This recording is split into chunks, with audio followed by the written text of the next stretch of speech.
evening. We will now call the meeting of the Fayette County School Corporation Board of School Trustees business meeting to order.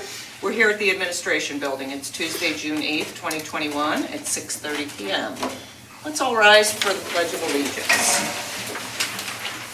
I pledge allegiance to the flag of the United States of America and to the republic for which it stands, one nation, under God, indivisible, with liberty and justice for all. Okay. I'd like to begin by seeking a motion to approve the agenda as submitted and amended. Madam President, I so move. Thank you, Chris. Do I hear a second? Second.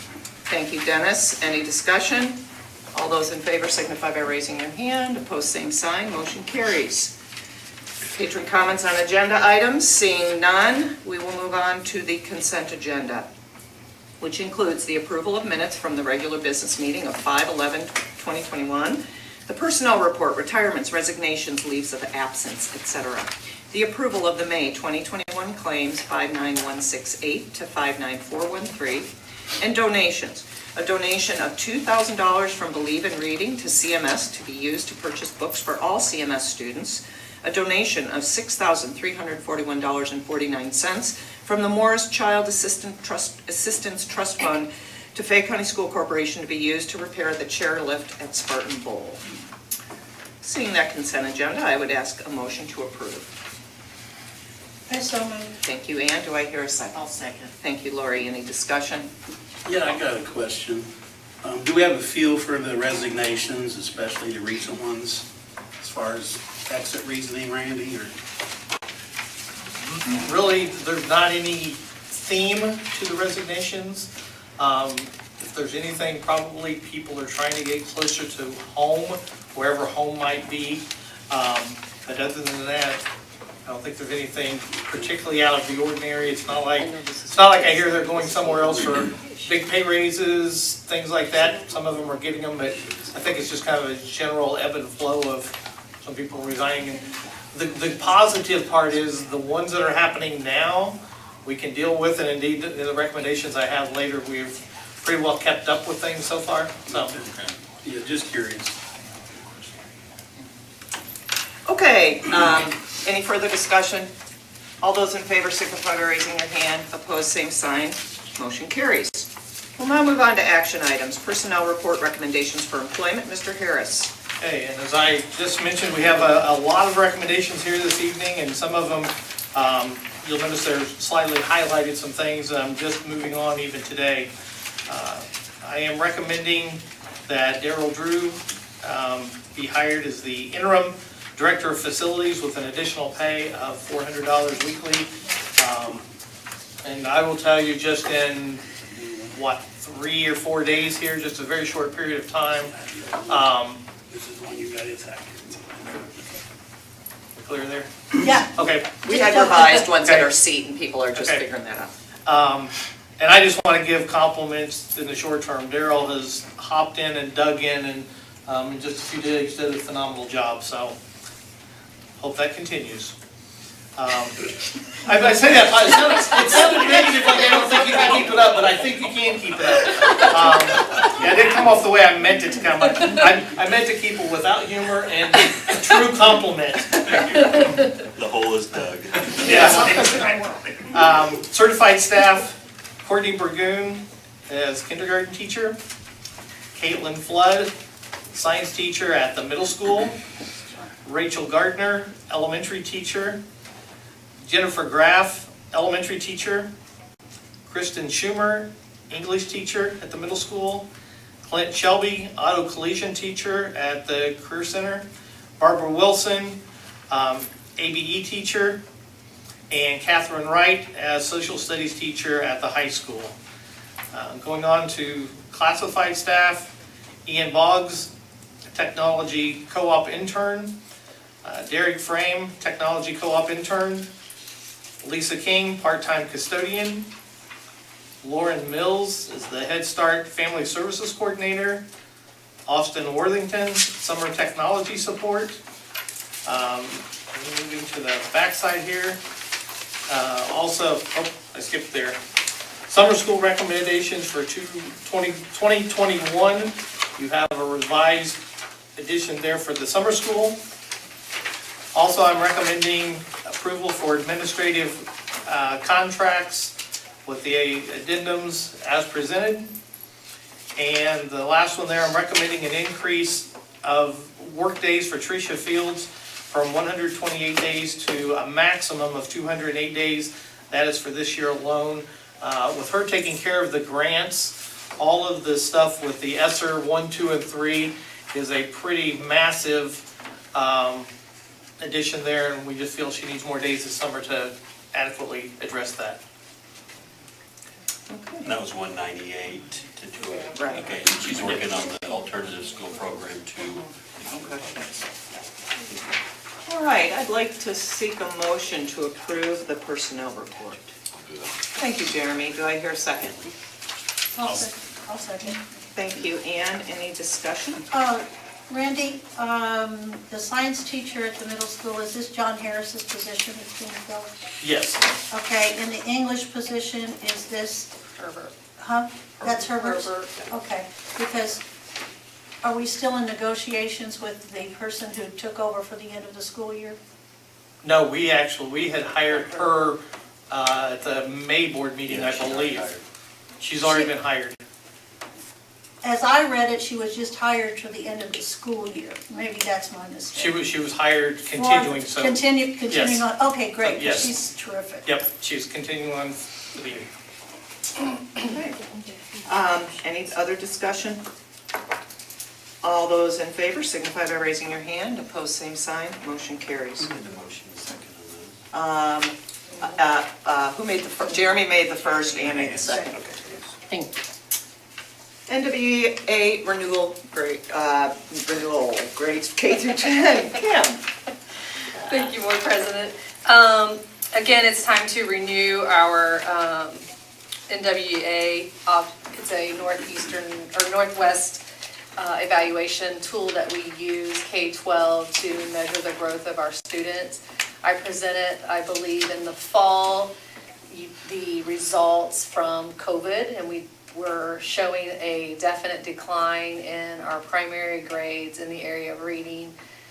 We have made significant growth over this year despite the pandemic, but we have a lot of learning loss to catch up with. But I was pleasantly surprised with the results, and hopefully we'll be able to share that later. But I would like to ask for your recommendation to continue to utilize this tool. I think it gives us a lot of good data, helps our teachers make some good, strong instructional decisions. And with the loss of learning with COVID, we have a lot of work to do. So this is just one tool I think is valuable for our teachers to help kind of narrow down that focus and identify what areas our kids need additional work on. And our plan is to share more at the July meeting with Right. that, and then I learn as well, and I read, so there's a lot. But Lot coming. All right, I would like to seek a motion to approve the NWEA renewal. I so moved. Thank you, Ann. Do I hear a second? I'll second that. Thank you, Lori. Any discussion?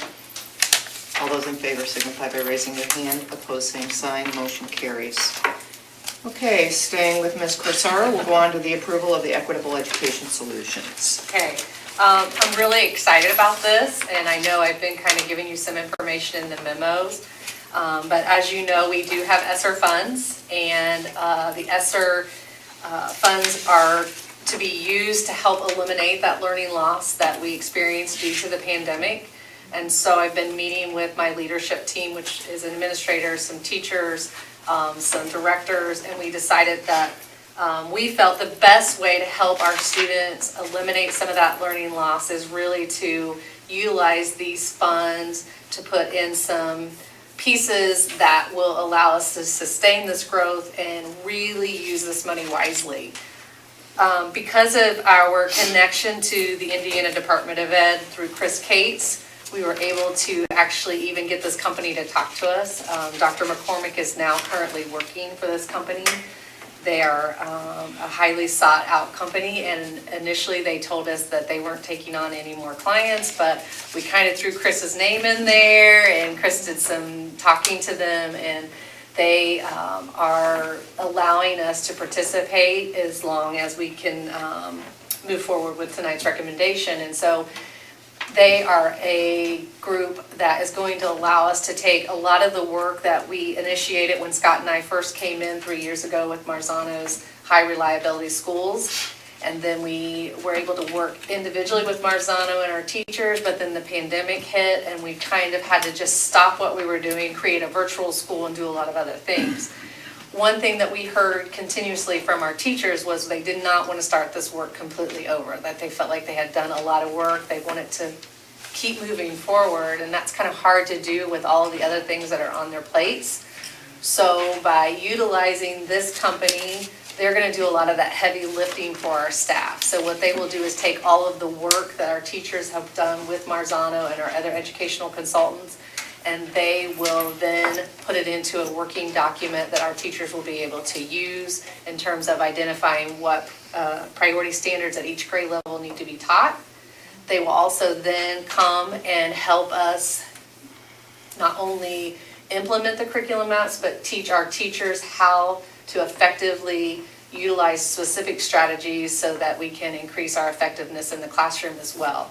We have a lot of new teachers. We have a lot of teachers that are on emergency permits that need additional support in trying to catch up on the learning loss, implement the state standards, prepare for the iLearn testing. So this company is really going to kind of do a package deal.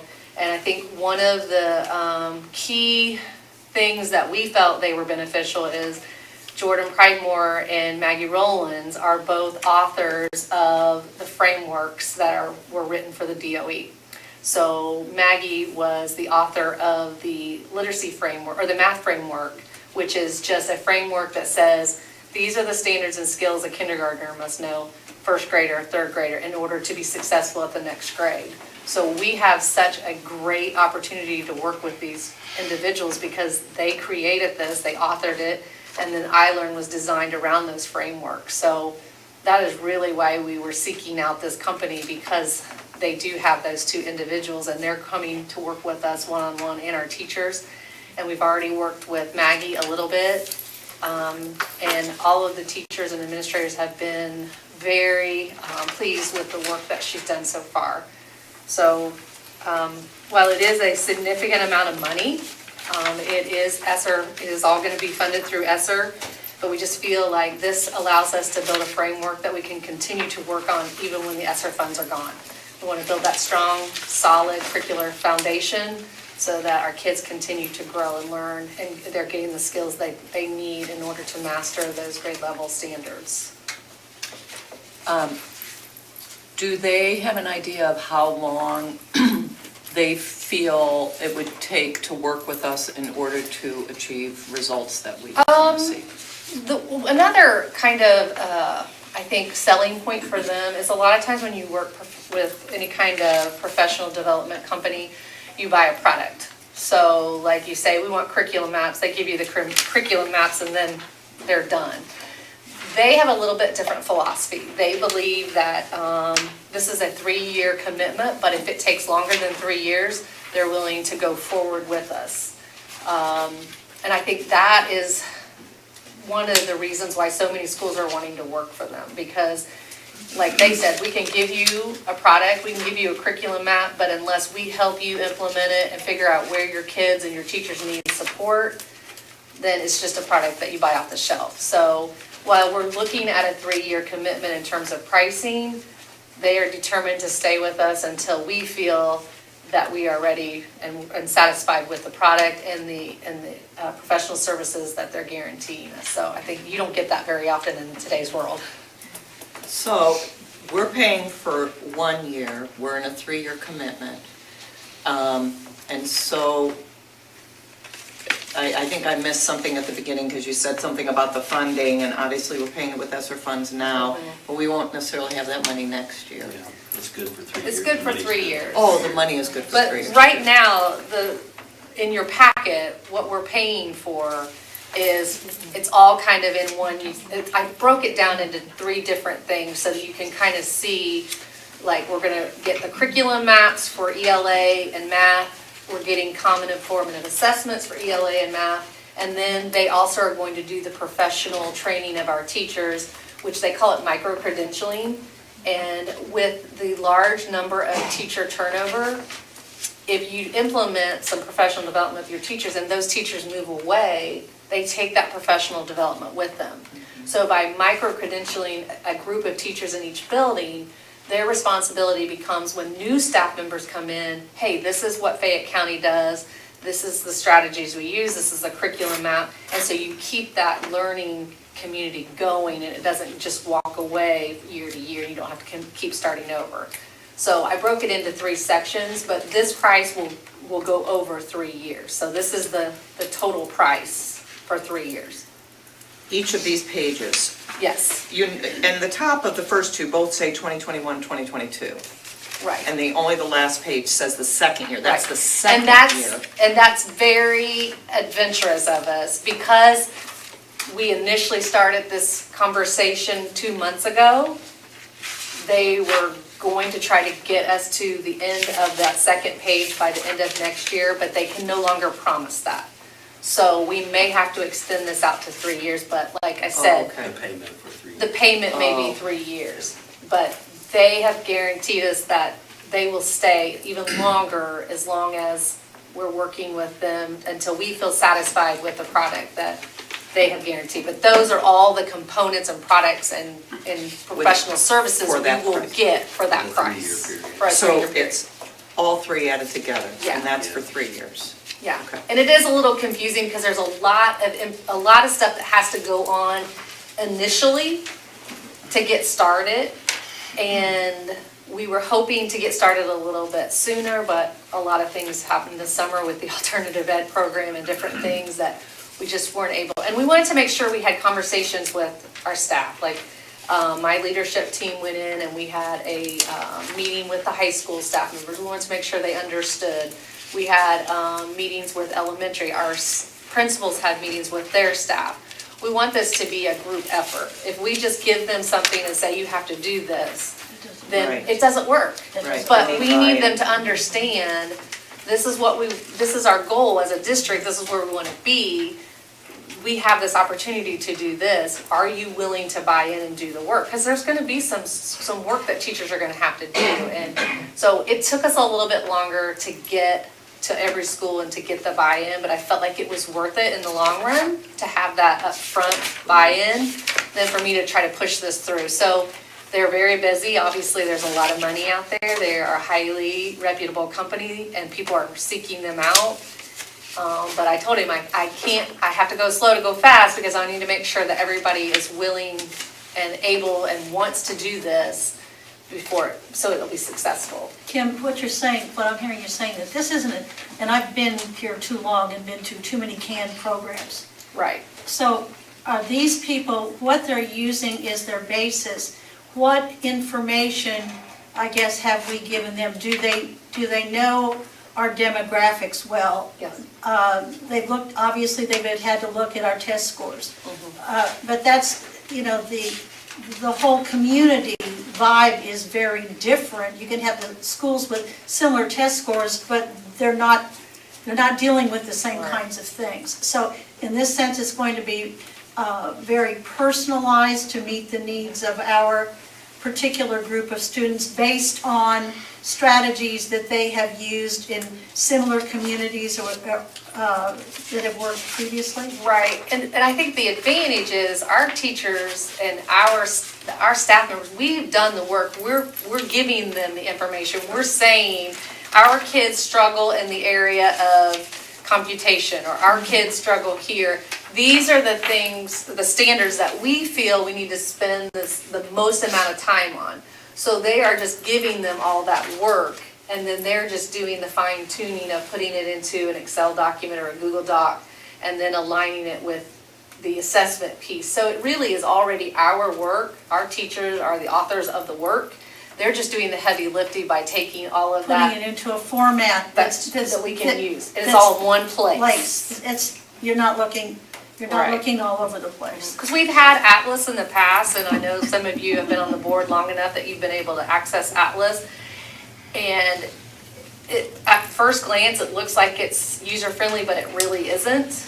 And our teachers, when they plan lessons, they need all of that in one place. They don't have time to go click here and go there, The math curriculum maps, because we had already had a lot more work done in math, they've already presented a rough draft to our elementary teachers, and it is a working document. It has the standard, you can click on the standard, it takes to the standard language.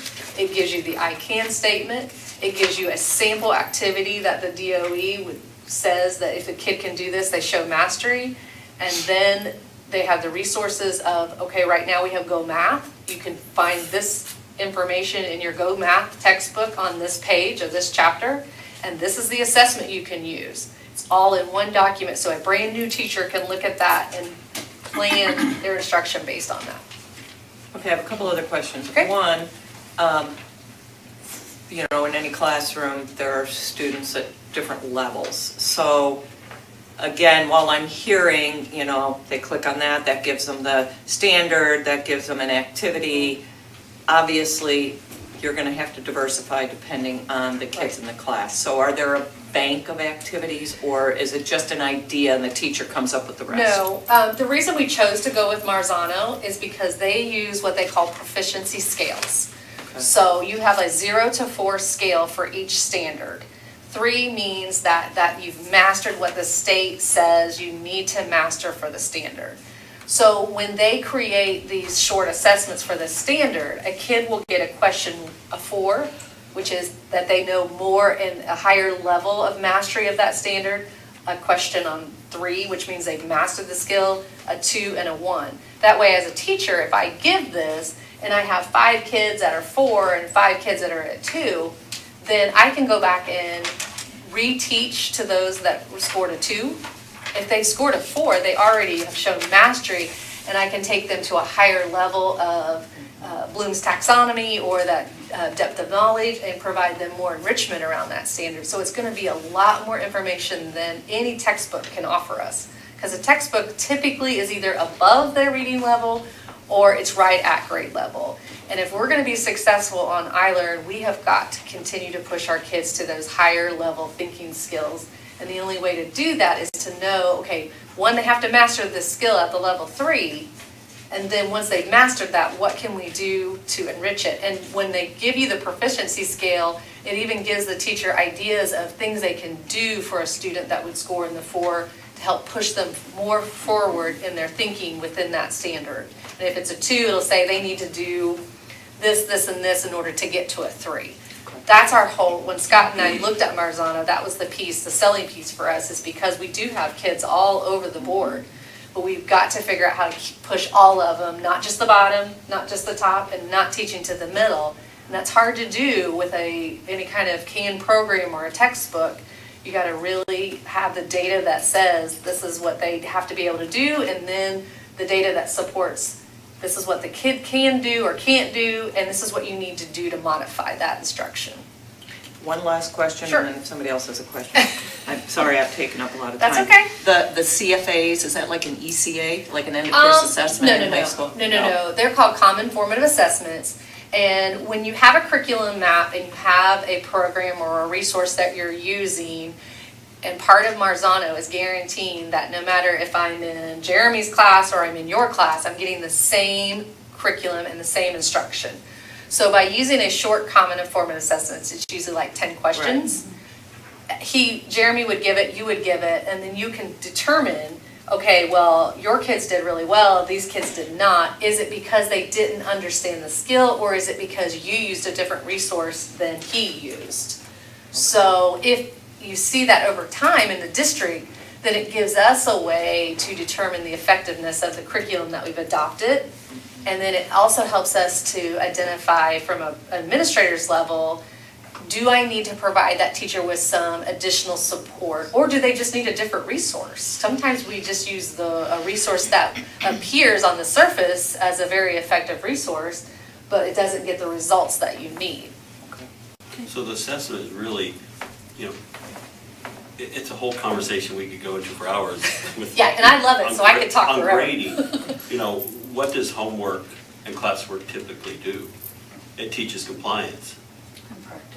And practice, but a lot of it is compliance if you're getting graded on it a lot of times. So, our teachers need to see, okay, Jeremy used this, we don't want to put everyone in a camp program where Right. You are all you are math teachers, you're all gonna teach the exact same lesson.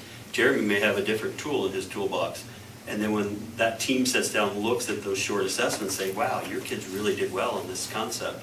What did you do? You know, so we hope that it generates that discussion and that sharing among departments and among teachers too. In our grade level meetings at the elementary and then within the teams at middle school and high school. One of the issues that I have is the developmental appropriateness of some of the state standards. How do you, because some children are just not abstract learners, they're just not there yet. Sure. And to have that expectation of a second grader or a third grader, for instance, to be able to think analytically, because they're concrete, they'll get there eventually. Does this program have some components to it that will help address that? Because we can nudge the kids along as far as that's concerned, but we can't make it's just like if they're not ready to read, there's not a whole lot we can do to accelerate that program. It's a matter of things that we have no control over. So does this program deal with developmental appropriateness also? Well, I don't know how much it addresses developmental appropriateness. However, we recognize, and most educational researchers recognize, that there's no possible way to teach all of the state standards in the amount of time that we have. Oh, absolutely. So with utilizing the information from the DOE framework and our teachers identifying what we feel our kids need the most instruction around, we're identifying 12 to 15 priority standards in each subject. So we're saying that, and these then align with what's on iLearn. They still have the iLearn blueprint, so they'll say, 40% of the test is going to encompass these standards. So what we're doing is we're making sure that we are directing the largest amount of our instructional time to those 12 to 15 standards. We will definitely be able to identify kids who aren't mastering that, and then we can provide them with additional support and interventions. But ultimately, iLearn is iLearn, and we have to show mastery of those standards. But this at least allows us to adequately prepare our kids for things that they're going to see, and also lets us know, okay, they don't know it before they take the test. Right now, if you don't have any of that information up until they take the test, we don't know until it's too late. Right. So I really like the idea of utilizing those priority standards and making sure that we dedicate adequate time to teach them, and then we assess them, and then we give kids that need it additional support. But we're also giving those kids who have already mastered it additional instruction around that, so they can get to that. It used to be Pass Plus, now it's Pass Proficient or Proficiency, whatever. But so we have more information to deal with that than we would traditionally. But in the state is the state, and they're going to pick what they want, and they've already identified which ones are going to be on iLearn. We just have to do our best to identify kids that need additional support. Well, and won't NWEA be another really good tool? Yes. As far as a common assessment for everyone? Yeah, it helps us. NWEA is great because it helps us identify kids who need additional support. Sometimes it identifies those kids that, we use it for dyslexia too, identifies those kids that are struggling readers. So it's another measure. Whenever you look at data, you should always have those 3 points. It's just one piece of data. And they have different uses, but they're both. Well, NWEA was always great because it could break down whether it was comprehension. Right. Yeah, the domains. Yeah, all the domains. They were great. It was a great And they tool. provide that tool with the learning continuum too. Yeah. With that We- big card. Will you provide us with good updates? I mean, this is an Oh, expensive yes. program. Yes, so it is, and I don't know I how- understand that, and that's why I tried to Yeah. be very thorough in the memo that I presented to you. But yeah, this is something that we are going to make a commitment as a district and as a administrative team, and I will share with you on monthly board meetings on the things where we're going and what progress we've made. I don't have a problem doing that at all. Maybe hear from some teachers. Yeah, some Yeah. teachers and some admin and, Yeah. yeah. That would be helpful because it's very Your pricey. initial response from administration and teachers has been, I take it, has been very positive toward this. Okay, good. Yeah, I think we're all, there was that initial, like, I don't want to start over, because we, that happens a Yeah, lot oh, in world yes. education. We reinvent the wheel. Yeah, because something happens and then we start over. And I think once they realized that this company was gonna take the work that they had already done and put it into a product that was very usable, and I think they were pleasantly surprised. It built a lot of credibility once they saw Okay. the work that, oh my gosh, this is our work, and look at it and how user-friendly it is. And they're gonna come back in the fall before we get started with school, and they're gonna help them roll it out again. So they do a nice job of staying beside you, helping you implement and getting to where you want to get to as a district, not just trying to sell you a product. Which in today's world, with all the ESSER money, you got a lot of people emailing you a lot of products. Well, and we've had a lot of products in the past. And this really isn't anything new. This is just taking what we've already done and fine tuning it and being more intentional with our instructional strategies. And it looks like much more personalized Yes. for our district. We have to be a lot more strategic when you have a wide range of Right. abilities in one classroom. And if you go back to 4 years ago, when I first talked with you about Marzano, I said, this isn't new. This is going, and I remember saying that to a lot of different people, is our focus here will not change. We're not gonna jump from one thing to the next with what the next flavor of the month is. It's, relationships are foundational, a viable curriculum and good instructional practices. This is it. I mean, this is gonna keep that focus. We just had a bump in the road that was called COVID-19 for the last. And now we have a little bit. We have to move at a faster pace. Yeah, Catch so- up. So anyway, thank Can you. I add one question?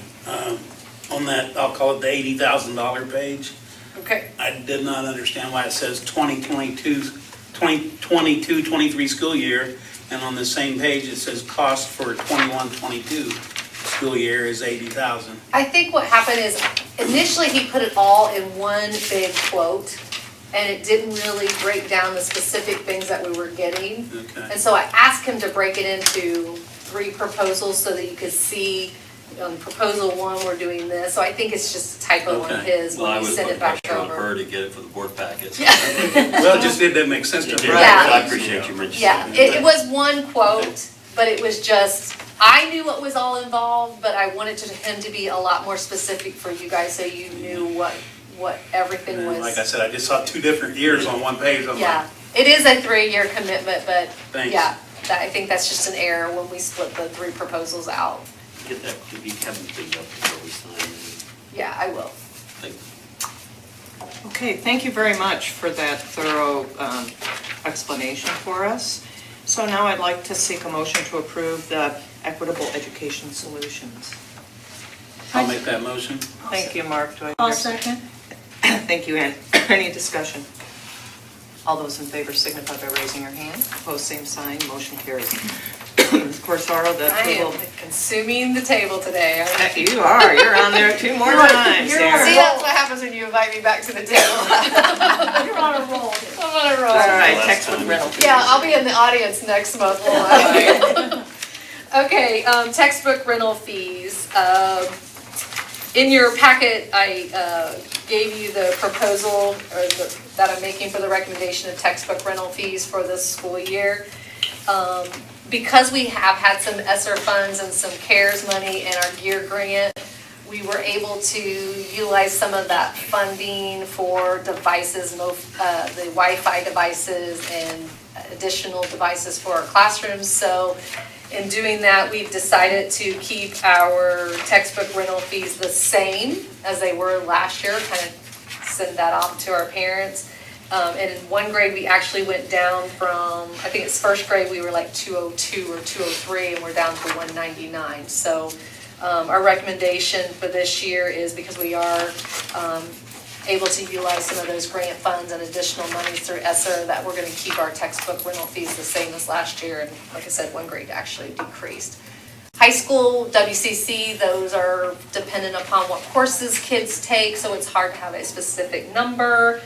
But we feel like CMS, CHS, and WCC, those average textbook rental fees are gonna stay the same, because we're not adopting any new textbooks this year. All right, I'd like to see a motion to approve the textbook rental I'll fees. make that motion. Thank you, Lori. Do I hear a second? I'll second Thank you, Chris. Any discussion? All those in favor signify by raising your hand. Opposed, same sign. Motion carries. Looks like the last time up here, Yeah. Pam. Approval of the Satchel Pulse SEL. Another great adventure that we've taken on in the last couple of years is SEL. I know you guys approved the hiring of Ashley Steffi as the neuroeducator several years ago. We had the additional funding from the state for SEL. The last year, Ashley Steffi, along with Megan Gilman, our special ed director, Trish Fields, now Keith Morey, our new CMS principal, we make up what we call an MTSS leadership team, and that MTSS is the new name for RTI or GEI, and that's just a multi-tiered system of support for kids. And part of the state's push for the last couple of years is really to help those kids that have those social, emotional issues, mental health, trauma, and so forth. And we've done a lot of professional development with Ashley Steffi through our staff, but our counselors continue to be concerned with the number of mental health issues that they're dealing with in the classroom. So they brought that concern, and this was K-12. It doesn't matter if it's preschool or kindergarten, we have the same mental issues at the bottom as we do at the top. So they brought that concern to this leadership team, and we did some research on some support programs that we can help utilize in our counseling program to kind of address SEL and some of these mental health issues. I know last month I wasn't able to be here, but I know that you guys approved the recommendation for the mental health wellness coordinator at the high school. She's also part of this, but I think the number one thing counselors were concerned about is because there are so many kids in need, that they can identify who they are, but they don't have the resources or their tools in their toolbox to help them. So what we decided to do is research these companies to see what was available. We had tried and piloted a program last year, and it was a universal screener, and we gave it to our kids, and we had to get parent permission, and then it screened these kids, and we had X amount of hours before we had to respond to all of those. But then it was like, okay, now what do we do? So we needed a program that, one, would identify these kids, two, would tell us what areas that they were at risk with, and then we needed a research-based curriculum that would help support our counselors and our social workers with helping them work through these issues. So we came across this Satchel Pulse, which is a really strange name. We're not really sure why it's Satchel Pulse. But, and we presented it to our counselors team and to the MTSS team, and we really felt like this program put all of the pieces together. It was kind of the glue that we were missing. It gives you that universal screener. It tallies the kids into groups, so if our counselors want to do small group, like a lunch group or a small group at the end of the day or at recess, it puts groups together based on their risk factors. And then it'll tier 2 kids that have a lot of risk that might need some individualized counseling, it identifies them. Then once they're identified, it then shifts to the curriculum, and it gives the counselor or the social worker, or even it could be a classroom teacher, the curriculum to utilize with that group of students to help them work through whatever SEL competency they need to work on based on their answers. So this is a 5-year commitment. However, we did ask them to put a clause in here that if we don't like it after the first year, we can get out. And I think that was highlighted in your memo. We want to use ESSER funds, so that's why we're doing a 5-year thing so that we can purchase it using the ESSER funds. But we also want to make sure that if it's not something that our counselors and teachers and students are benefiting from, that we have that option to pull out of it. So the first year is really a pilot, but I wanted to go ahead and share this with the board. I have a couple questions, Kim. So, depending on what the assessment shows, you're gonna have some kids that show up with pretty serious, possibly with serious mental health issues. The kids that had suffered abuse, neglect. Right. Not all teachers and not all school counselors, I'm narrowing this category, Sure. feel comfortable with those topics. So, Where do we go? I'm hoping, or I'm guessing, the social workers, and this isn't a put down Sure, of school no. counselors, their training is more education school counseling as opposed to social work. So I'm aware that some teachers who have shared with me that they're just like hands off, that this is getting into Exactly. some difficult areas for me, I'm not skilled. So how do you handle that? And that was a discussion that we had, and that's what we've been trying to kind of support our schools with. We will be adding Centerstone we added Centerstone second semester to Fayette Central as kind of a pilot program.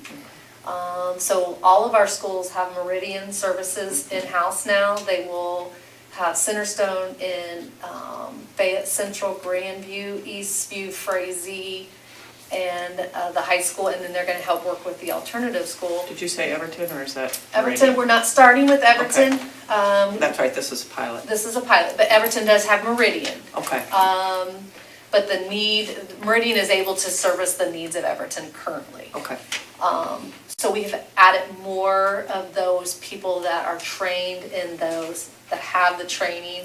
That was another reason we chose to add Karen Hockersmith to the high school, because she was a school counselor. She went back and got additional mental health trauma training through Butler and is certified, because we recognize, and we don't ever want to put our counselors or social workers in a position where they don't feel comfortable with the things that they need. So when you have those tier 2 and those tier 3 kids, at that point, what you as a building administrator and your counseling team would look at is say, okay, this is more than what we can handle out of school.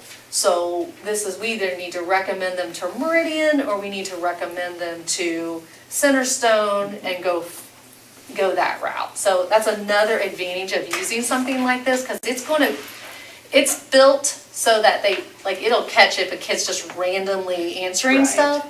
But there's a diagnostic built into the universal screener, so it will flag those kids that are really high needs kids. And those will be kids that will be discussed at this MTSS team and with the mental health people and the social workers. And then we make decisions based on what we can provide for them, because we can still provide some wraparound services, but they may need some additional outside or counseling or even school counseling. So we recognize that. How is this going to integrate? Because a lot of the kids that have social emotional problems, they manifest themselves in the classroom by poor attendance, poor attitude, everything. Is there a part of this that at least informs perhaps the classroom teachers where this kid is, why they are behaving the way they're behaving? Because that makes a tremendous difference in a classroom situation. If there's one thing, if a kid is just being a jerk, and there's quite another thing is they're overwhelmed at this particular point in time. And that's the whole reason that we chose to do the neuroeducator with the staff first. We needed to help the adults in the buildings recognize that sometimes these behaviors are caused by other things, and that sometimes even as adults we can cause those behaviors. And so we've spent a lot of time providing professional development. We are also going to work with Adam Sines and Dr. Lori Desautel, I'm going to say it wrong, or Desalts, from Butler. She's coming to meet with our entire staff about brain on trauma. We're really doing kind of a parallel thing. We're doing a study group with Adam Sines, which is talks about behaviors and restorative justice and all of that with our teachers at the same time. So we're putting things in place for our kids, but we're also putting things in place for our staff, because they really have to go hand in hand. Right. There's a lot of things that we do, and maybe don't even realize that we do, that cause behaviors. And sometimes we don't even recognize that. But once you can recognize that, hey, I'm the trigger, or I gotta stop doing that, then things change. So we do recognize, and I think that's something that this team is also implementing side by side. I was really glad you got that lady from Butler. She spoke at the. She's wonderful. She spoke at the state conference a couple of years Yeah, ago. she goes- The she- last one we Child all were Summit. able to go to, and she was She's fabulous. Yeah, because she did a thing on the middle school age kid brain, and wow, it was fantastic. Well, and it's really trying to get, I don't want to belabor this, but it's like, think about those kids where, Mark, you may say, I don't have any problems with that kid. But you talk to the teacher down the hall, and so it's helping the teachers with, these are the things that might set some kids off. Right. You're unintentionally, and some kids, most kids don't purposefully seek to. Yeah. Bring attention to themselves. Yeah, and so we have to figure out what else is going on and then help support our teachers in the classroom, and that's a huge part Yeah. of that. And then we just hired another, Keith Morey, our assistant principal, has that training with the brain from Butler, and then which of these teachers has that too? The Schumer. Sherman, Sherman. Kristen Sherman at Sherman. CMS. Sherman. Good. Yeah, Yeah, so. she's also has the same certification that Keith does, and Which- so we'll have her at the middle school as well, so we can Yeah. utilize like that. There's a small group, but that's a needy group. Yeah. So anyway. And I want to poke in just one little thing. That is both the EES and the Pulse here. One of the requirements specifically to ESSER 3, not ESSER 1 and 2, but ESSER 3 is that 20% of the money of ESSER 3 must be used in support of these students that fell behind due to the pandemic. And both of these fall right into also that requirement for the ESSER 3. And those funds are Yeah. good for 3 years, so. Well, Thank you for sharing that. thanks. Those ESSER funds will not be there forever. Right. No, so we better use them as best we can. And it's really challenging, that's why we needed some more days with Trish, because she writes our grants, but we've already submitted ESSER 2 and had it, I signed off on it today, our plan. ESSER 3's due the end of June. Fast. And so, we're budgeting millions of dollars 3 years out that we're gonna have to go back and modify as the needs of our kids change. But that's the way the federal government works, is, we have to have a plan for almost $9 million. And can you explain, I think that was really helpful, Randy. This money cannot be used for what areas? ESSER money. Can it be used for salaries? Yes, it can be, but we can't supplant and we can't just say, okay, well, I'm gonna pay all my salary out of it or all of Kim's. It's for counseling, social worker staff, that we can hire extra teachers, building subs, extra people that we can put in place to help with social emotional or with academic catch up and learning. Okay. Programs, heating, ventilation, air quality improvements, anything that can keep kids separated with safety, so that it's a broad spectrum, but it's narrow when you really look at the what ifs. So, It's COVID. Yeah. Right. it is. So that's why when we talked about upgrading our HVAC in some of our buildings, where we don't have adequate HVAC, such as Spartanville, that would qualify as an area because it improves the air quality as we upgrade some HVAC pieces. That would have been nice on Yes. Sunday. I know. Yes. Yeah, and that's used as a classroom every day. Right, and that's one of the reasons Anyway, why. I mean, it's not just something that's used on Friday night, it's a classroom that's used almost day. every period of the day. The kids start in there every morning. Yes, and then they walk there at lunch, and then they have their PE classes. yeah.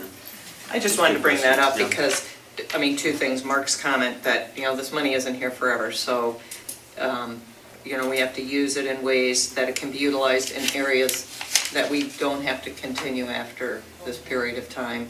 And also that it has some specificity about how it can be used for salaries, because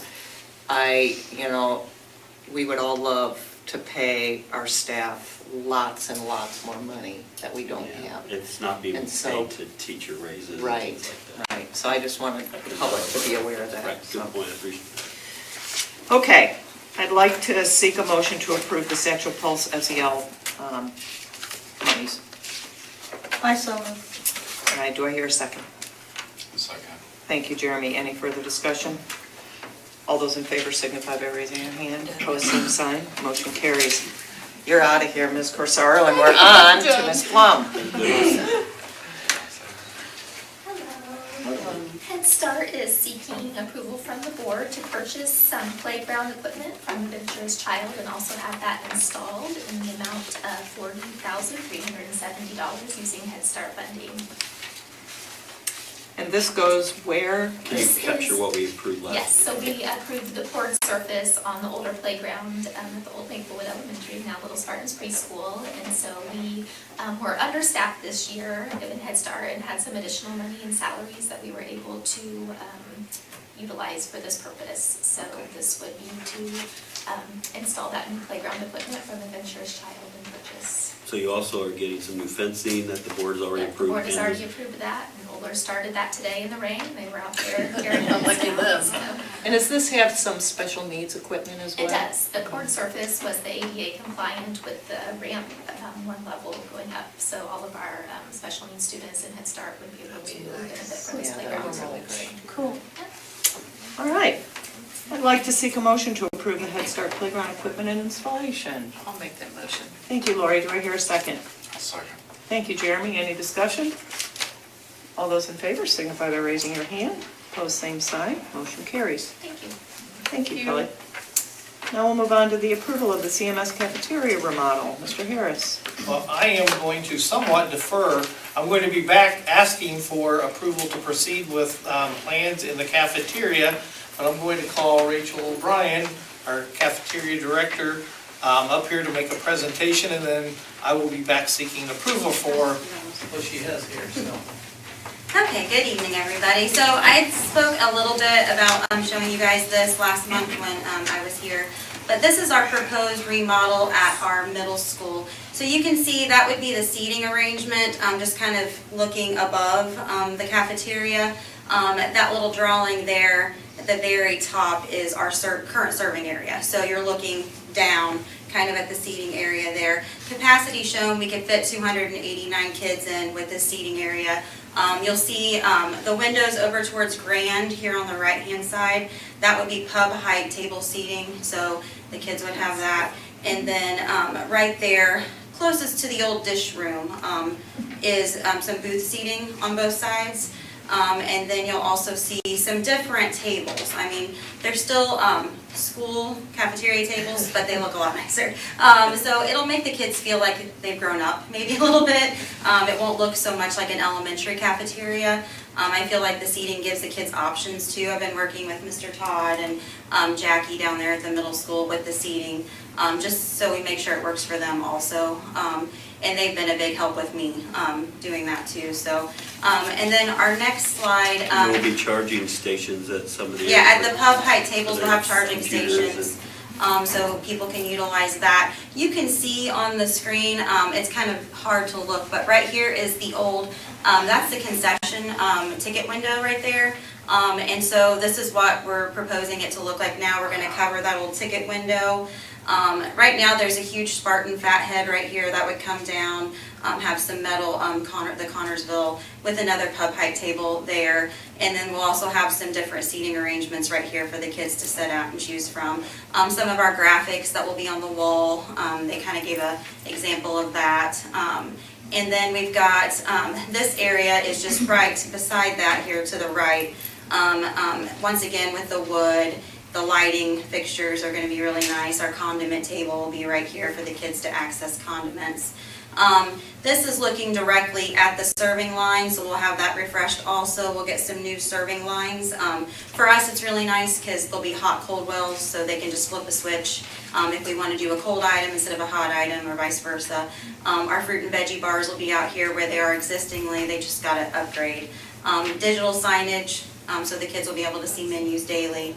The barn doors right here will slide. Well, they still have the gates in place for security, but then these barn doors will slide to cover up those gates. So it'll look just a lot more eye appealing when there's after-school events going on in the cafeteria and things like that.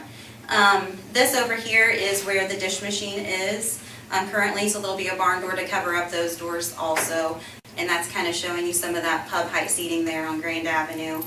And then I think that's our last slide, but overall, I really like the design. I think it's gonna look like a totally different cafeteria, so we're just requesting approval to move forward with bids on that, I think. When would you anticipate this could be done? Well, we want it done like right now. Scott and I have talked about that. We're hoping over fall break. We're gonna try to do a few pieces of this beforehand maybe to prepare for it. But we're hoping to get it done. So the design team that has done these rendering for us have said they could do it over fall break in that week.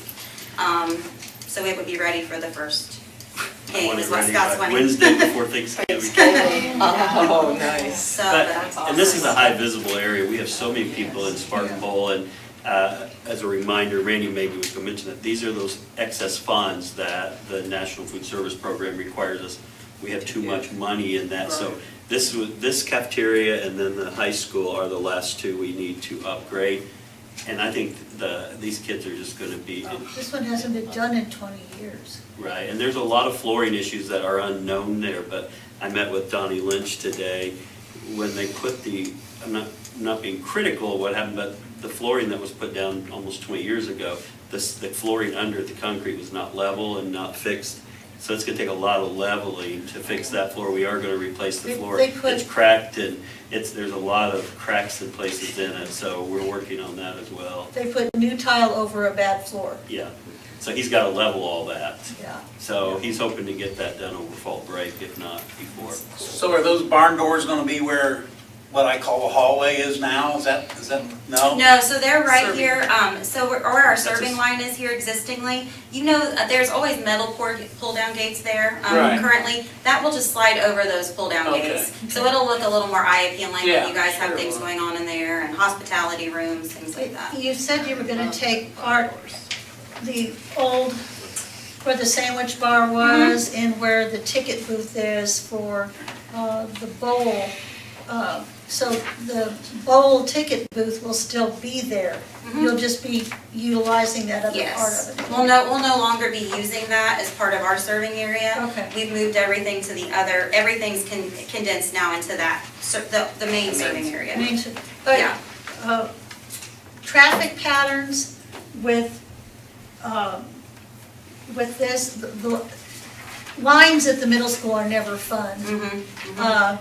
And they've gotten a little bit better with the 4 lunches this year. But this seems to be more condensed. I'm just wondering, I'm just concerned about the traffic patterns. The knee walls that are currently there, I don't know if you know those awkward cement walls Oh, yes. that kind of close off the serving area, they're gonna Yeah. be removed. Okay. So it's gonna be a lot more open. So the flow, there's actually gonna be a way for the kids, I mean, they can come in and they're gonna be able to go out that middle, or they Okay. can go out the other side. So the flow, I don't think it's really gonna hinder the flow a whole lot. We had talked about that. kids too. Yeah, Yeah, stagger the kids. yeah, so with those knee walls removed, it'll really open up that space, I think, for the flow to be a lot And- better. There's a lot more flexibility with this, but I'm assuming too, that if the necessity comes, that you could do assigned seating in that cafeteria if need be, without too much trouble. Okay. Because sometimes they. Yes, I mean, that's the only, we talked about that, and the booths were kind of a thing where we're like, the kids are all gonna run to those booths when they come in, but there are gonna be 10 booths in there, and then other forms of seating, so I think the pub high tables will be Yeah, exciting those for will be really them. nice. So I think there's kind of a lot of variety and choices for the kids in there. Well, and maybe you could always use sitting at the booth or sitting at the pub high tables as an incentive I to think we talked about do, that. Yeah, if you're Yeah. good, you can go sit at those tables, yeah. Yeah, yeah. Because everybody will want to. Yeah, and we're hoping this will kind of introduce them, we're hoping to do something similar at the high school, maybe next year, and this will kind of introduce them into the high school, make them feel like they're, not in This will elementary be anymore. much nicer than the high Yeah. school. They'll like For a minute maybe. that. They'll like that. Yep, thank you guys. Thank you, Rachel. Thanks, Rachel. And we're gonna do this at stages, so one of the first, am I taking your thunder? I'm sorry. Go ahead. I've been in that position, you haven't. I've been dealing with it because he's been working on hiring and stuff, so I've sort of jumped in and helped with some things. But we're gonna get the knee wall, we're gonna bid that first. That should not be a huge cost. So we'll find a local contractor, but there's not a lot of demo and construction. A lot of it's just paint, new flooring, and then the tables, of course, will be a big expense, which we are checking to see if that may be an eligible expense through ESSER, just because it spreads out seating more, or part of it at least. And then really the paint and the doors. So there's not a lot of demo here. So we hope to have the demo part done this summer. If Have the we board fa- approves this. Have we found are we going to get rid of all those old tables, or are they going to be recycled? We may recycle at the lower levels where Okay. they have a need for some others, because there's some that are in good shape Yeah, still. some that aren't. Some aren't. Yeah. All I would say, right. I will come back around just a little bit. I mean, a couple things, and this first one you're gonna hear me say over and over and over again, not just cafeteria, but lots of things as we go about the years. All of this, what I'm requesting is permission to proceed with the middle school cafeteria remodel. The plans are worked on, the specifications will be developed, and then as necessary, we will publicly provide notice requesting bids. The bid laws in Indiana are such that if it's $50,000 or below, and some of this, parts of this could be, we could simply go out and purchase it on anything. If it's between $50,000 and $150,000, then you go out and you solicit 3 quotes. They don't have to provide those, but you can at least solicit from 3 different companies, a minimum, for 3 quotes. And then if it's above $150,000, you're required to go to a formal bid process with bid opening and notice in the paper and things. So this will be split into different categories and groupings. So we will follow, obviously, state law on that, but I'm requesting approval to move on with a cafeteria remodel and go from there. Thank you, Randy. Okay, I'd like to seek a motion to approve the CMS cafeteria remodel. I so move. Okay, Ann, a second? I'll second. Thank you, Jeremy. Any discussion? All those in favor signify by raising your hand. Opposed, same sign. Motion carries. Mr. Collins, school board policy waiver of the second reading. Okay, so there are 3 policies, and under normal Indiana code, you have a first reading at a meeting, then a second reading and approval. So this first step is I'm going to ask the board for a motion and second and approval to waive the requirements for a first and second reading separately in meetings, so we'll combine those into one, which we are permitted to do. We just have to have board permission to do that, since these are not real significant changes. So first thing I'm asking is waiver of the first and second reading requirement. So I'd like to seek a motion to waive the requirement for first and second reading. I so move. Thank you, Chris. Do I hear a second? Second. Thank you, Mark. Any discussion?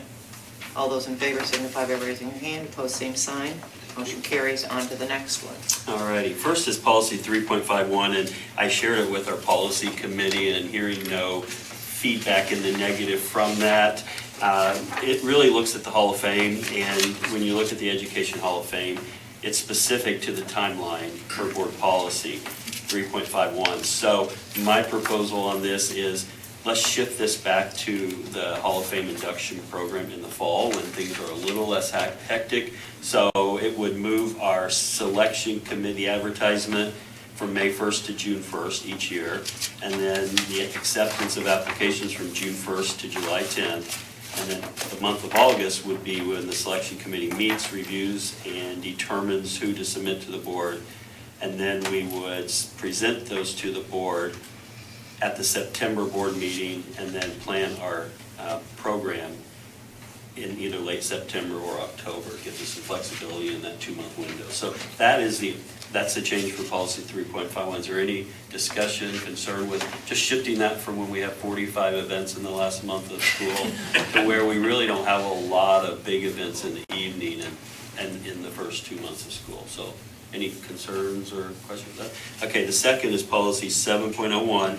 It was just one of those things when the state moved from the general fund to the education fund. Cindy Young and I went through all the policies and we just missed one here, so we need to change item 6, maintain an operating balance of 8 to 10% of the general fund budget to education fund budget. So that is the only change in that. And then in policy 7.04, it is outlined in this policy, and in 2017, the board approved this policy, and every 4 years, the state is required per Indiana code to re-adopt the policy.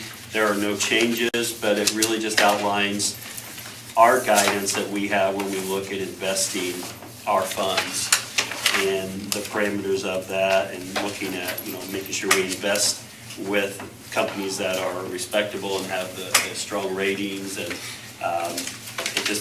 I can go through each point, but I don't think I need to since nothing changed, but that has been reviewed by the board, and so I'm asking for that re-adoption of that, which would be for a 4-year period.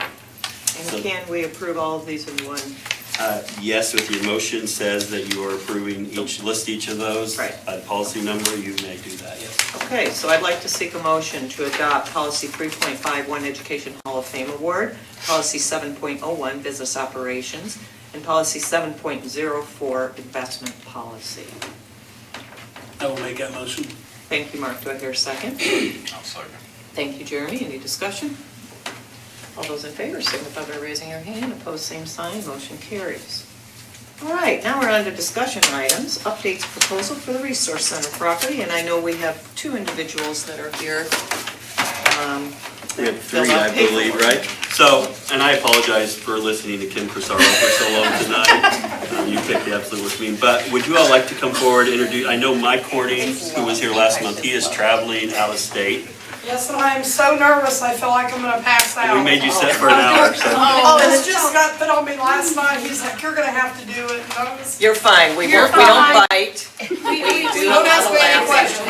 No questions. ask any I'll have to get back with you. Okay. We don't bite. Yeah, that's how I felt like, either gonna pass out or cry, I'm not sure. Don't do either, but would you like a bottle of water? No, I'm okay. Okay, how about we start just the introduction of who you are, and then just, if you want to. I'm Jennifer Horning, and me and Mike have the Soldiers in the Army of the Lord, and this is Shalina Steele. Shalina Bell. Or Shannon Bell, I am the youth leader of Impact Higher Praise Community Youth Group. I'm Dustin Gay, I'm pastor of New Freedom Church. We have church here on Sunday mornings. So we're all operating now the same building. But and I put together my first spreadsheet, and that's projected. Impressive. This is your first spreadsheet? Well, I used to do them at work, but that was always work stuff, okay. not personal items. You know the program. And something I'd like to say, we've been in ministry since 2015. We just started out of our vehicles. Shalina was with us from the beginning, and I've just always had a money bag, and there's always been money in there. There's just people always stopping, giving us money, and it's been amazing. We're just walking by faith, and I don't know what else to say. That's why when he told me I had to come, I was. So this is this reflective of your current budget, or this is projected? It's projected. I kind of was taking money that's come in, and because we just now shifted to where we're paying our own bills and I'm taking care of the finances. So I just kind of crunched some numbers and what comes into the ministry, what comes into the Freedom House, the men's home, and then just what is, like I said, people just pulling in the parking lot and giving us money, getting a hold of us, and lots of people are sowing into our ministry and just want to be a part of it because we want to be involved in so many things. With the youth thing on Saturday night, I've never been anywhere involved with youth that there's 20 to 40 kids every Saturday night. Every youth service I've ever been to, there was 10 kids. and half of them was mine. So, and she's got 5 kids too, and we have 5, so, but I mean, we have lots of kids, and just, we give away the furniture, the clothing, food, and we have lots of different ones that's interested in, that we do at our building, but if it's in a bigger building, that it just opens up so much more. We're currently outgrowing our current location, like we have too many kids and too much stuff to give away, and so we're just looking for a bigger building. We're able to upkeep it. We have volunteers come out of the woodwork. We have people that mow our lawn, that take care of the outside, that help. They'll sit there while, she's working or I'm working, and they'll sit there for people to be able to come and, get what they need, whatever it may be at the time. We have children from the ages of 5 to 17, some of them exceed even, 20. So we have children of all ages that come every Saturday night. We just really want to give back to the community, basically. And we feel like this building is a wonderful opportunity, not only for us to grow, but to give even more. Make people bucket fillers and not bucket takers. Where when you see, you help people and then they want to give, they want to help.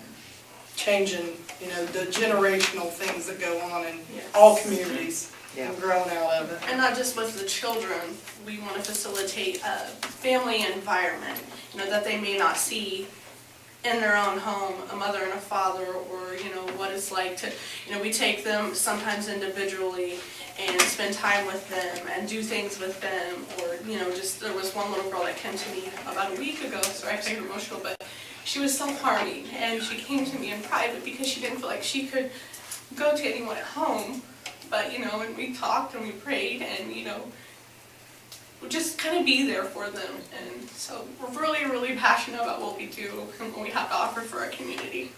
And our home church, they back us 150 million %. They help out financially, they help out supportively, if we need a bigger location, we're able to go there, they just back us. Anything else? This is our first time ever. You're fine. We're newbies. We're winging it. And I was unable to acquire past history on the middle school of any bills, because I went to the utilities to see, but since it's not, as registered in, because I wasn't able to get them.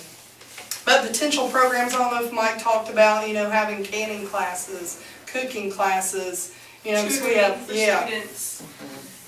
We have a thing, this would be like our first big annual giveaway, but we are going to start this thing where we give out coats, hats, gloves for children that are in need that may not have the opportunity or the resources to get winter coats, and we have at least probably 30 brand new coats that were donated from various people, and I have probably over 600 to 800 brand new pairs of gloves to give out just to the children in our community.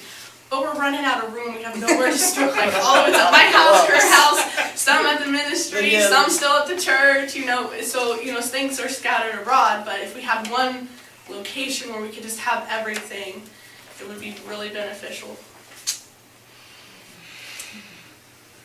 Any questions? No, don't ask. Oh.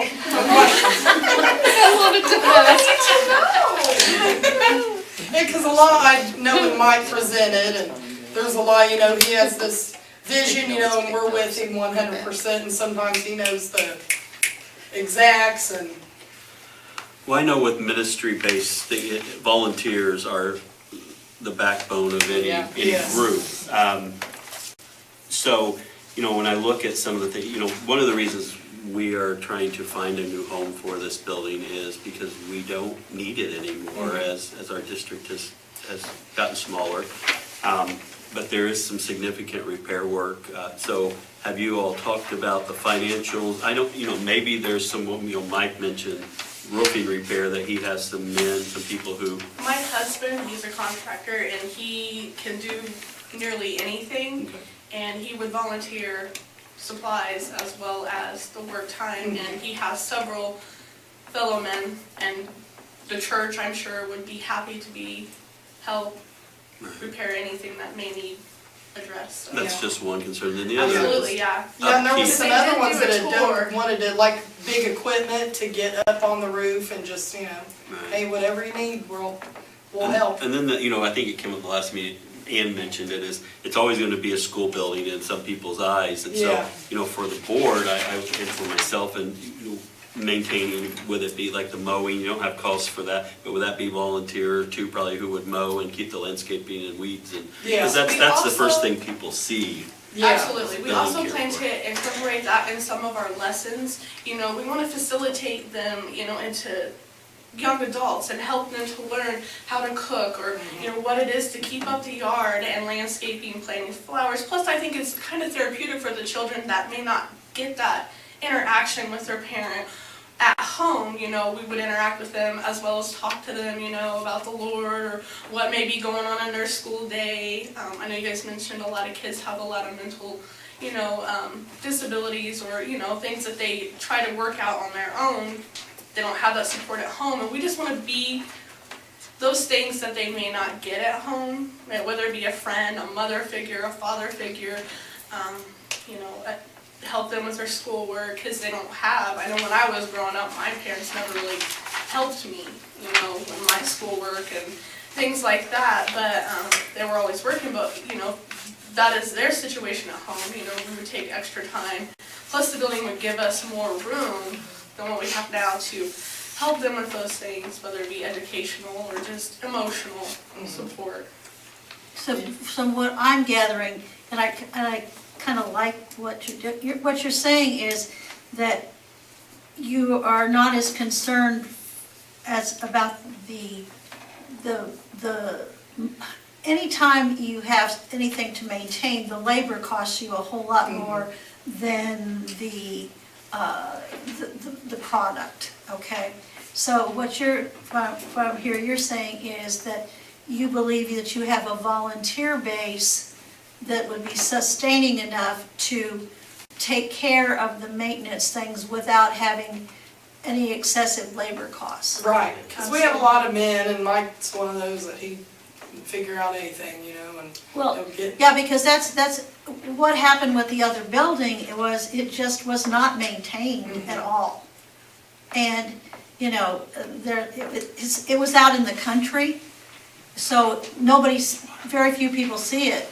The old Waterloo building was sold to some people that were doing good things at the time, but then it all fell apart, and it's become an eyesore. There's one thing of having an eyesore clear out in the middle of nowhere. Yeah. There's another one having on Grand Avenue. Right. And I think that we're concerned about the fact that it is deteriorating now, and we need to do something to diminish that. So, okay. This is very helpful, thank you. Oh, well, thank you. You mentioned volunteers. How many volunteers you currently estimate you think you have right now?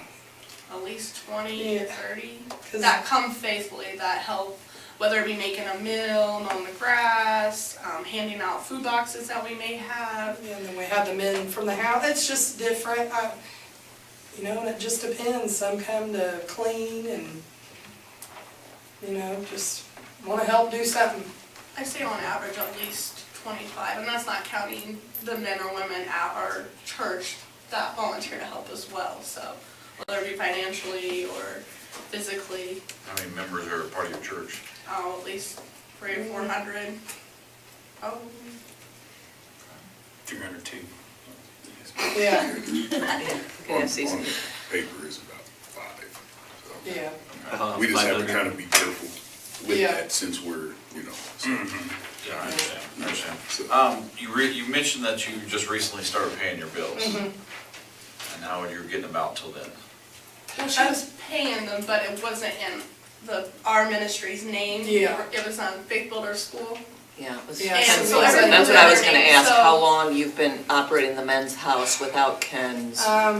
Just March. Okay. Yeah, was since everything's been transferred to us, but before it was just, I got the money and put it in the account, and they paid all the bills. Okay, so the money came in still to you guys? Yeah, And then put it into Faith And then was Builders? deposited, yeah. Okay. And I always had my bag of money, with Okay. like cash, and it's always, because there's been times I was like, I don't see how there's any money in So here. Faith Builders themselves didn't go out and contribute, it didn't have money that they contributed, it was your Right. you gathered the donations, and Yes. Faith Builders was Yes, and just the Yeah, like parent Faith Builders was the corporation? head, and then they was Yeah. just paying all the bills, from Okay. Muncie to here. Okay, Because you became a 501c3 back in March, right? That's what, because we are part of Gospel Revelations, and then we will be applying for our own 501c3, which opens us up, because on the spreadsheet, there's $3,000 next month, because we applied for a drug coalition grant, which, see, this opens, like, me up that I can apply for those, and because I know all the information and what we want to do, and so I can apply for all of them. Because I know we've had, like House of Ruth, Richie Ware, just different ones like, hey, if you need any help, you can apply for this, you can apply for this grant. And so it's just opened up a lot of different Through that avenues. not-for-profit status. Right. then, Right, Yes. okay, yeah. Yeah, that opens, a not-for-profit status opens a lot of doors. Yeah, because before there was things I wanted to do, but trying to get the information to fill it out, and, because there was somebody else, that paid all the bills, and then she worked and just trying to get all the information from her.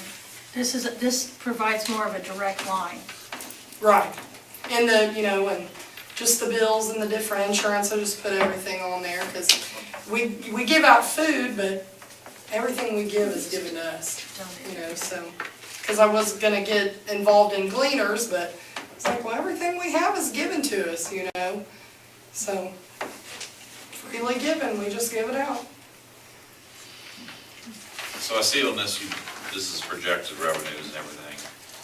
So do you have any hard data per se that shows that you actually bringing this in, or is this just your best educational guess that what you're going to bring in? Right, and what I have going back and checks, checks and what I have. Because I'm assuming you going back. document it in some fashion. Mhm. Hey, we got this much advertised this week and checks and all that. Yes. Because the numbers just carry across. Yeah, I said this is my first one, just a projected analyst, and I'm new at this. but I think the question that I would think Jeremy's getting to, so for January, if this was January 2021, was there actually that $4,100 that you received? Yes, Okay. on the ties. The tithes which and the is- offerings that totaled the 4,100. I know you're projecting and you're probably using numbers to know, we Yes. averaged this Yeah. amount. Averaging on the 4 men coming into the home, and they contribute $100 a week.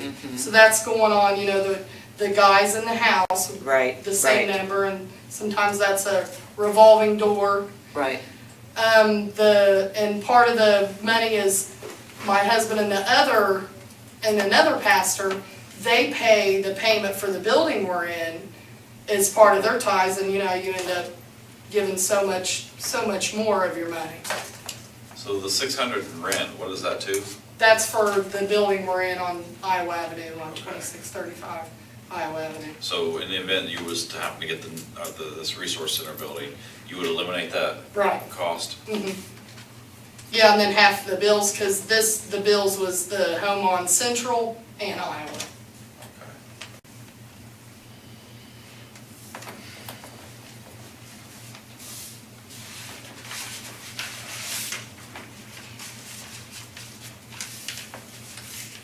Anybody have any other questions that they wanted to bring up? You guys did great.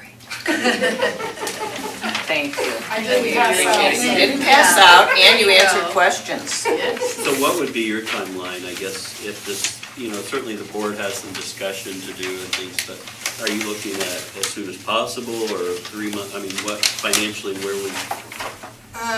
We'll probably have to talk to Mike more about that and see where we're at, where we could get right into there. We're building a home and we're right on the back end of that and about to move home, so we always have 1,000 things going on, so. And the home's for your personal. Yes, our personal home. So, but knowing him, he likes to get right in there. Another question I did have, would you necessarily need the whole property? That's a very large, it's a whole city block. Meaning the lot and the building? You're not Yes. just talking about the whole building, you're saying the whole property? The whole property.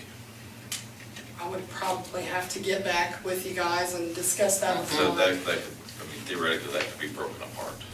The district could subdivide that and keep like part of the grassy area or the front part of it now.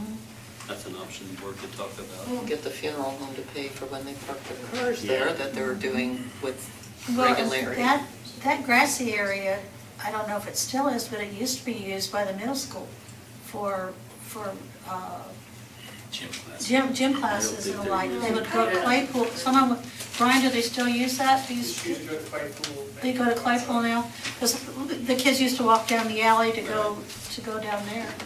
I had talked to Mike about maybe utilizing that if we got the whole entire property. We do a lot of fun things like relay races, kickball games, baseball games, fun activities with the kids, and we were planning and hoping to utilize that as much as possible, whether it be a picnic day or, even if we, got it for a large amount of time, maybe doing fundraisers to put playground equipment or whatnot, or just something for the children to do. And they could even utilize that if, say the ministry wasn't open, that's why we like that building so much, is because it's centrally located to a lot of the children that may not have access for transportation or whatever, so they're able to, walk a couple blocks to come to the ministry. We do have a van, actually 2 vans that we're able to utilize to provide transportation to any children that may need it, that live, a significant distance from us, so if we did get the entire property, we absolutely would use that. The green space would be used. Yeah. Well, any other questions? We very much appreciate you coming. We appreciate you. Yes. We appreciate you sitting through our meeting. Thank you for listening to us. Thank you. You're welcome to leave, you don't have to stay for the last little bit, but you're also welcome to stay. I All right. promise I won't talk. Mr. Collins, planning for 2021-2022 school year. That time is here, believe it or not, as we finish sending off our seniors, but there's no decision now. I just wanted to put some ideas in your head as we look ahead to July. We'll be working on a return to school plan again as required, but at this point, I think our county's doing well. We continue to be in blue, and our cases have been low, according to Dr. White, and I think we're seeing that really across the state with the hospitalizations and across the nation. So, the board will be given that authority. The governor, in his recent communication, stated that schools should continue with any school-based activities in the buildings, should continue with masks or social distancing through the end of June. And then effective July 1, it will be a local decision by each school board as to how you operate your building. So I wanted you to hear that, and the public to hear that that's something we'll be talking about in July. I put that in the letter that was in the paper and that we sent out the other day, that we'll be communicating that to parents, hopefully mid-July. We'll see how things are going, but my hope is we can return to as much of a normal start to the year as possible. So I just wanted to put that out there and let you know that that is coming, and that will be a board decision on how we operate with opening with social distancing. I know the State Board of Health will be offering guidance, and they are, and and then there will be things about masks and Drinking fountains open again. opening drinking fountains, and there's just a lot of those pieces. I think there are some good practices we've learned that I would like to continue with. The sanitizing of equipment and playground equipment. We have the equipment we were able to buy I think those are good. We have chemicals left, some sanitizers, so I think those are things we can still look at. You know, my hope is all of our kids are returning in person.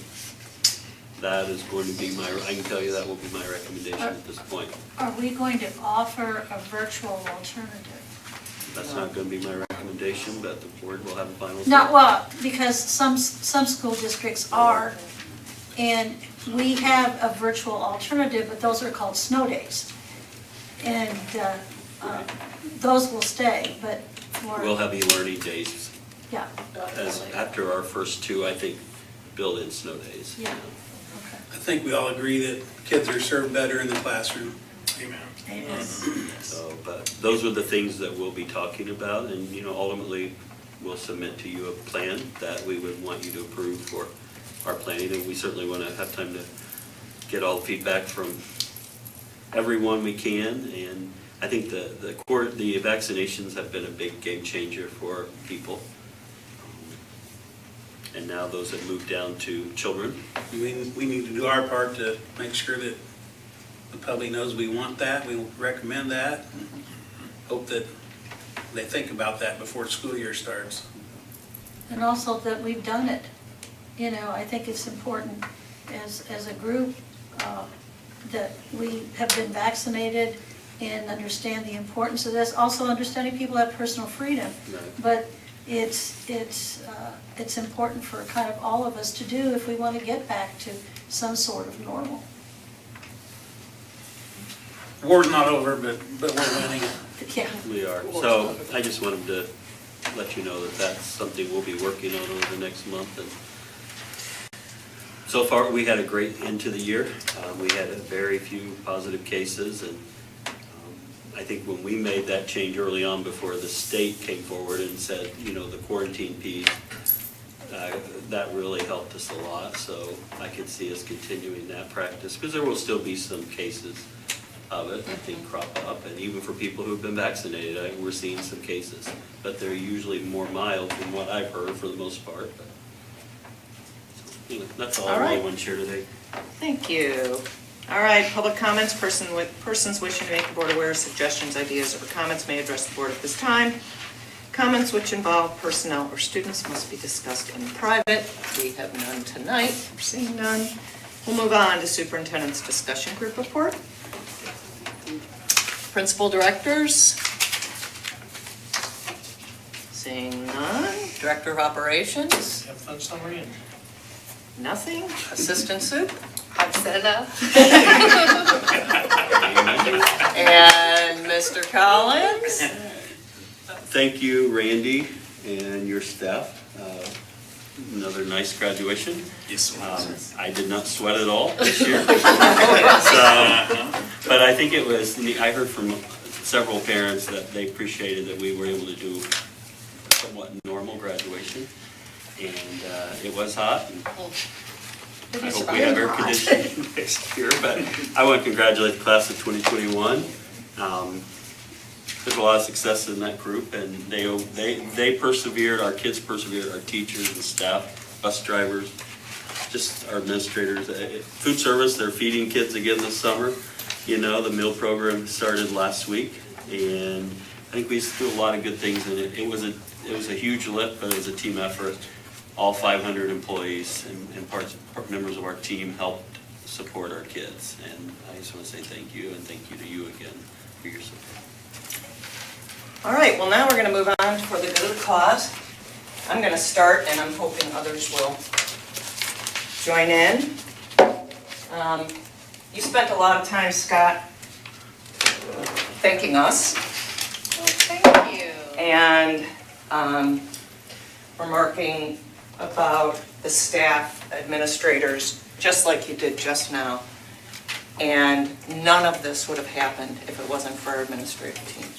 I mean, the hours, I can't quantify it, because I know that at least you and Kim, and I'm sure Randy was doing a lot when he was here as well, but I know you guys were pulling late hours. That virtual school, I don't know how you managed to get it. Your ability to pivot continually, weekly, daily, creating those Wednesdays that you gave teachers an opportunity to not have kids in the classroom so that they could catch up and catch their breath, listening to teachers who were very concerned about their own ability to manage everything and supporting them. I mean, yes, we are here to support all the work you guys do. And we believe in all the things that you did. But you guys came up with the ideas. And we just, I mean, as a board, it's just amazing. The conversations that we all have at various meetings afterwards, just, eyes wide, I can't believe this, So I myself, and I know others might want to say something, I'm just floored by the work you all did, the efforts you put forth, and you are the ones that deserve our praise. Thank you very much. Yeah, I just want to say you're an amazing team, and it shows, just every day how kids are definitely first in this county. You just really wanted to, seeing all these other corporations, the virtual, not in class, our kids were in school. I mean, it's just amazing. And so I just want to say thank you, because you have done wonderful, and you care about the kids, so that means so much. Anybody else? We just appreciate you. Keep in touch with Dr. White. Yeah, that's right. And actually, I think, Probably blocked. I think we owe Wayne also, because he's really kept us apprised That's right. of everything that's gone on, and had a very practical approach to things. Yes, it did. Yeah, very practical approach to handling things here in this county. And I think, and the pictures that he sent of the high school campus were fabulous. Oh, wow. He has a bird's eye view of us. Yes, he does. I always talk too much, but I think back, I was talking with one of our secondary principals, when Randy and Steve Dungan and I spent a good part of a weekend trying to track down, early on, remember there was a youth group activity with all these kids who went canoeing or something. I was trying to mow my yard because it was about that tall, and it was just, I think we spent 2 full days just tracking down things, and that was early on, and it was like, whew, and I don't think people realize all the time and all the effort that went in. I'm going to give credit back to our team, because Kelly Gettinger, the hours, when she was at home convalescing, she was contact tracing and working with our administrators, and I appreciate, I don't take thank yous very well, because it wouldn't be without the great team we have, and I look in this room, everyone in this room. That's right. But you don't have a good team unless you have good leadership. Because you can have a great team, and if the leaders and people don't buy into it, it doesn't work. So we are very fortunate to have the whole package. With that, we will end on a positive Well, note. now, Kim, you've been on a roll. I thought we got to hose you down. That's right. I can do that. I make a motion that we dismiss. Second. All those in favor signify by raising your hand. Meeting adjourned. And, yeah.